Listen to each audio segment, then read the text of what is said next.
ಸಂಭವಿಸಿದ ಲಾರಿ ಮತ್ತು ಬಸ್ ನಡುವಿನ ಅಪಘಾತದಲ್ಲಿ 11 ಮಂದಿ ಸಜೀವ ದಹನಗೊಂಡಿದ್ದು, ಘಟನೆಗೆ ಮುಖ್ಯಮಂತ್ರಿ ಸಿದ್ದರಾಮಯ್ಯ ಹಾಗೂ ಪ್ರಧಾನಮಂತ್ರಿ ನರೇಂದ್ರ ಮೋದಿ ಅವರು ತೀವ್ರ ಸಂತಾಪವನ್ನು ಸೂಚಿಸಿದ್ದಾರೆ.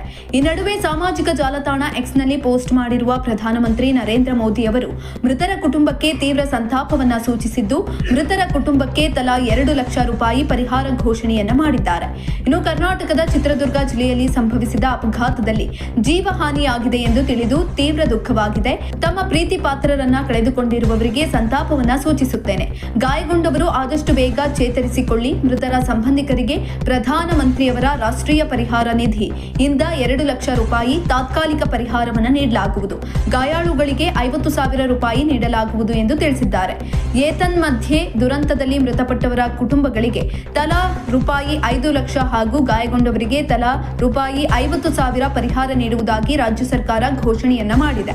ಘಟನೆಯ ಬಗ್ಗೆ ಅಧಿಕಾರಿಗಳಿಂದ ಮಾಹಿತಿಯನ್ನ ಪಡೆದುಕೊಂಡು ಸಂತ್ರಸ್ತರ ನೆರವಿಗೆ ನಿಲ್ಲುವಂತೆ ಸೂಚಿಸಿದ್ದೇನೆ. ಈ ಬಗ್ಗೆ ತನಿಖೆಯನ್ನ ನಡೆಸಿ ಅಪಘಾತಕ್ಕೆ ಕಾರಣ ಪತ್ತೆ ಮಾಡಿ ಅಗತ್ಯ ಕ್ರಮವನ್ನ ಕೈಗೊಳ್ಳಲಾಗುವುದು ಎಂದು ಮುಖ್ಯಮಂತ್ರಿ ಸಿದ್ದರಾಮಯ್ಯ ಅವರು ಹೇಳಿದ್ದಾರೆ. ಘಟನೆಯಲ್ಲಿ ಗಾಯಗೊಂಡವರು ಆದಷ್ಟು ಶೀಘ್ರ ಗುಣಮುಖರಾಗಲಿ ಹಾಗೂ ಮೃತರ ಆತ್ಮಕ್ಕೆ ಶಾಂತಿ ಲಭಿಸಲಿ ಎಂದು ಮತ್ತೊಮ್ಮೆ ಪ್ರಾರ್ಥಿಸುತ್ತೇನೆ ಎಂದು ತಿಳಿಸಿದ್ದಾರೆ. ಇಂತಹ ಇನ್ನಷ್ಟು ವಿಡಿಯೋಗಳಿಗಾಗಿ ಲೈಕ್ ಮಾಡಿ, ಫಾಲೋ ಮಾಡಿ, ಶೇರ್ ಮಾಡಿ.